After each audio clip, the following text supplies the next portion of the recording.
ಎಲ್ಲರಿಗೂ ನಮಸ್ಕಾರ. Welcome back to my channel. ನಾನು ಲಲಿತಾ. ಇವತ್ತಿನ ವಿಡಿಯೋದಲ್ಲಿ ನಾನು ತುಂಬಾ ಸರಳವಾದಂತಹ ಹಾಗೂ ಡಾಬಾ ಶೈಲಿಯ ದಾಲ್ ಫ್ರೈ ಹೇಗೆ ಮಾಡೋದು ಅಂತ ತಿಳಿಸ್ಕೊಡ್ತಾ ಇದ್ದೇನೆ. ಮೊದಲು ನಾನು ಒಂದು ಕುಕ್ಕರಿನಲ್ಲಿ ನೀರನ್ನು ಬಿಸಿ ಮಾಡಲಿಕ್ಕೆ ಇಟ್ಟಿದ್ದೀನಿ. ನೀರು ಕಾದ ನಂತರ ಈಗಾಗಲೇ ತೊಳೆದಿಟ್ಟುಕೊಂಡಿರ್ತಕ್ಕಂತಹ ತೊಗರಿಬೇಳೆಯನ್ನು ಸೇರಿಸ್ತಾ ಇದ್ದೇನೆ. ತೊಗರಿಬೇಳೆಯನ್ನು ಚೆನ್ನಾಗಿ ವಾಶ್ ಮಾಡಿ ಇಟ್ಕೊಂಡಿರಬೇಕು. ಈಗ ಇದನ್ನು ಸೇರಿಸ್ತಾ ಇದ್ದೇನೆ.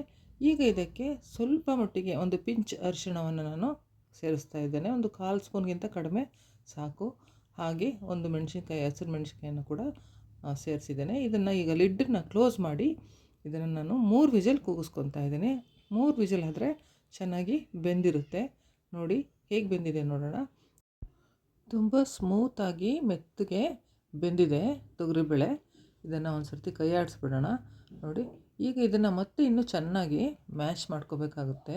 ಕನ್ಸಿಸ್ಟೆನ್ಸಿ ಮ್ಯಾಶ್ ಆಗಿದ್ದರೆ ತುಂಬಾ ಚೆನ್ನಾಗಿರುತ್ತೆ. ಈಗ ಇದಾದ ಮೇಲೆ ನಾನು ಒಂದು ಕಡಾಯಿಗೆ ಎಣ್ಣೆಯನ್ನು ಬಿಸಿ ಮಾಡಲಿಕ್ಕೆ ಇಡ್ತಾ ಇದ್ದೇನೆ. ಈ ಒಂದು ಕಡಾಯಿಯಲ್ಲಿ ಒಂದು ಕುಕ್ಕಿಂಗ್ ಆಯಿಲನ್ನು ಒಂದು 3-4 ಟೇಬಲ್ ಸ್ಪೂನಷ್ಟು ತೊಗೊಂಡಿದ್ದೀನಿ. ಎಣ್ಣೆ ಬಿಸಿ ಆದಮೇಲೆ ಇದಕ್ಕೆ ಸಾಸಿವೆ ಹಾಗೂ ಜೀರಿಗೆ ಅರ್ಧ ಸ್ಪೂನಷ್ಟು ಹಾಕ್ತಾಯಿದ್ದೇನೆ. ಇವೆರಡು ಸಿಡಿದ ನಂತರ ನಾನಿವಾಗ ಇದಕ್ಕೆ ಈಗಾಗಲೇ ಹೆಚ್ಚಿಟ್ಟುಕೊಂಡಿರ್ತಕ್ಕಂತಹ ಈರುಳ್ಳಿಯನ್ನು ಸೇರಿಸ್ತಾ ಇದ್ದೇನೆ. ನಾನಿಲ್ಲೊಂದು ದಪ್ಪಗಡ್ಡೆ ಈರುಳ್ಳಿಯನ್ನು ತೊಗೊಂಡಿದ್ದೆ. ಹಾಗೆಯೇ ಒಂದು 5-6 ಹಸಿರು ಮೆಣಸಿನ್ಕಾಯನ್ನು ಉದ್ದುದ ಸೀಳಿ ನಾನು ಸೇರಿಸ್ತಾ ಇದ್ದೇನೆ. ನೀವು ಖಾರಕ್ಕನುಗುಣವಾಗಿ ಮೆಣಸಿನ್ಕಾಯಿನ ಉಪಯೋಗಿಸ್ಕೋಬೋದು.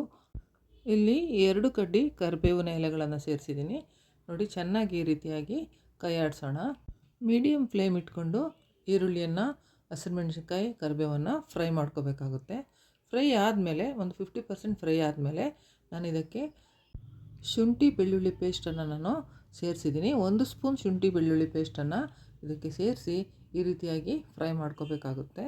ಶುಂಠಿ ಬೆಳ್ಳುಳ್ಳಿ ಪೇಸ್ಟು ತಳ ಒತ್ತದ ಹಾಗೆ ನಿಧಾನವಾಗಿ ಈ ರೀತಿಯಾಗಿ ಫ್ರೈ ಮಾಡ್ಕೊಳ್ಳಿ. ಮತ್ತು ಇದಕ್ಕೆ ಈಗ ನಾನು ಟೊಮೊಟೊ ಹಣ್ಣನ್ನು ಸೇರಿಸ್ತಾ ಇದ್ದೇನೆ. 2 ಟೊಮೊಟೊ ಹಣ್ಣನ್ನು ಈ ರೀತಿಯಾಗಿ ಹೆಚ್ಚಿಟ್ಕೊಂಡಿದ್ದೆ. ಈ ಹಣ್ಣನ್ನು ಸೇರಿಸಿ ಚೆನ್ನಾಗಿ ಫ್ರೈ ಮಾಡ್ಕೊಳ್ಳೋಣ. ಇವಾಗ ಟೊಮೊಟೊ ಹಣ್ಣು ಚೆನ್ನಾಗಿ ಮೆತ್ತಗಾಗಬೇಕು. ಸ್ಮೂತಾಗಿ ಆಗೋವರೆಗೂ ಈ ರೀತಿಯಾಗಿ ಫ್ರೈ ಮಾಡ್ಕೋಬೇಕಾಗುತ್ತೆ. ಈಗ ಫ್ಲೇಮನ್ನು ಮೀಡಿಯಮ್ ಫ್ಲೇಮ್ ಇಟ್ಕೊಂಡ್ರೆ ಸಾಕು. ಮಧ್ಯಮ ಉರಿಯಲ್ಲಿ ಇದನ್ನು ನಾವು ಫ್ರೈ ಮಾಡ್ಕೊಂಡಾದಮೇಲೆ 2 ನಿಮಿಷಗಳ ಕಾಲ ಲಿಡ್ಡನ್ನು ಕ್ಲೋಸ್ ಮಾಡಿ ಚೆನ್ನಾಗಿ ಬೇಯಿಸ್ಕೊಳ್ಳೋಣ. ನೋಡಿ, ಲಿಡ್ಡನ್ನು ಕ್ಲೋಸ್ ಮಾಡಿದ ಮೇಲೆ ಚೆನ್ನಾಗಿ ಬೆಂದಿದೆ. ಈಗ ಇದಕ್ಕೆ ರುಚಿಗೆ ತಕ್ಕಷ್ಟು ಉಪ್ಪನ್ನು ಸೇರಿಸ್ತಾ ಇದ್ದೇನೆ.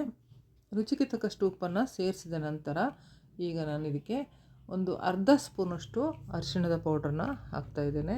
ಈಗಾಗಲೇ ಬೇಳೆ ಬೇಯಿಸ್ಕೊಳ್ಬೇಕಾದ್ರೂ ಕೂಡ ಒಂದು ಪಿಂಚ್ ಹಾಕ್ಕೊಂಡಿದ್ವಿ.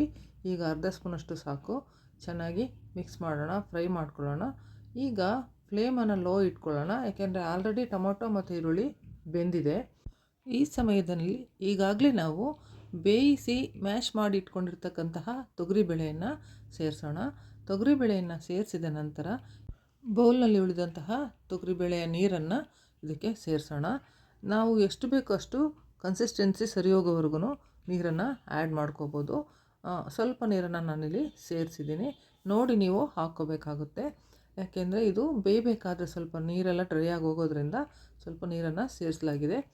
ಈಗ ಇದಕ್ಕೆ ಹೆಚ್ಚಿಟ್ಟುಕೊಂಡಿರ್ತಕ್ಕಂಥ ಕೊತ್ತಂಬರಿ ಸೊಪ್ಪನ್ನು ಸೇರಿಸಿದ್ದೀನಿ. ಹಾಗೆಯೇ ಇವಾಗ ಮಧ್ಯಮ ಉರಿಯನ್ನು ಇಟ್ಕೊಳ್ಳೋಣ. ಫ್ಲೇಮನ್ನು ಸ್ವಲ್ಪ ಜಾಸ್ತಿ ಇಟ್ಕೊಂಡು ಈ ರೀತಿಯಾಗಿ ಕೈ ಆಡಿಸ್ಬೇಕಾಗುತ್ತೆ. ಚೆನ್ನಾಗಿ ಎಲ್ಲವೂ ಹೊಂದಿಕೆ ಆಗಬೇಕು. ಬೇಳೆ ಸೀದು ತಳ ಒತ್ತದ ಹಾಗೆ ಈ ರೀತಿಯಾಗಿ ಮಿಕ್ಸ್ ಮಾಡ್ತಾ ಹೋಗಬೇಕಾಗುತ್ತೆ.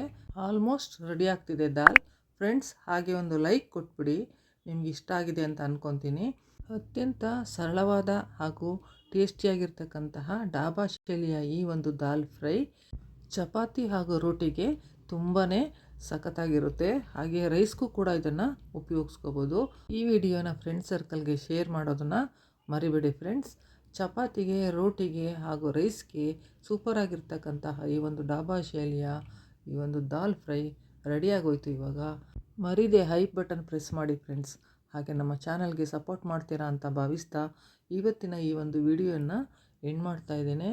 ಮುಂದೆ ಇನ್ನೂ ಉತ್ತಮವಾದಂತಹ ವಿಡಿಯೋಗಳೊಂದಿಗೆ, ರೆಸಿಪಿಗಳೊಂದಿಗೆ ನಿಮ್ಮ ಮುಂದೆ ಹಾಜರಾಗ್ತೀನಿ ಅಂತ ಹೇಳ್ತಾ, ನಮ್ಮ ಚಾನೆಲ್ಗೆ ನೀವು ಹೊಸಬರಾಗಿದ್ದರೆ ದಯವಿಟ್ಟು ಸಬ್ಸ್ಕ್ರೈಬ್ ಮಾಡ್ಕೊಳ್ಳಿ. ಇದರಿಂದ ನೋಟಿಫಿಕೇಷನಲ್ಲಿ ನಾವು ಹಾಕುವಂಥ ವಿಡಿಯೋಗಳು ನಿಮಗೆ ಮೊದಲು ಬರುತ್ತೆ. ಹಾಗೆಯೇ ಬೆಲ್ ಬಟನ್ ಪ್ರೆಸ್ ಮಾಡಿ ಆಲ್ ಸೆಲೆಕ್ಟ್ ಮಾಡಿ ಅಂತ ಹೇಳ್ತಾ ಥ್ಯಾಂಕ್ಸ್ ಫಾರ್ ವಾಚಿಂಗ್. ಮತ್ತೆ ಸಿಗೋಣ ಮುಂದಿನ ವಿಡಿಯೋದಲ್ಲಿ ಅಂತ ಹೇಳ್ತಾ ಬಾಯ್ ಬಾಯ್, ಸಿ ಯು.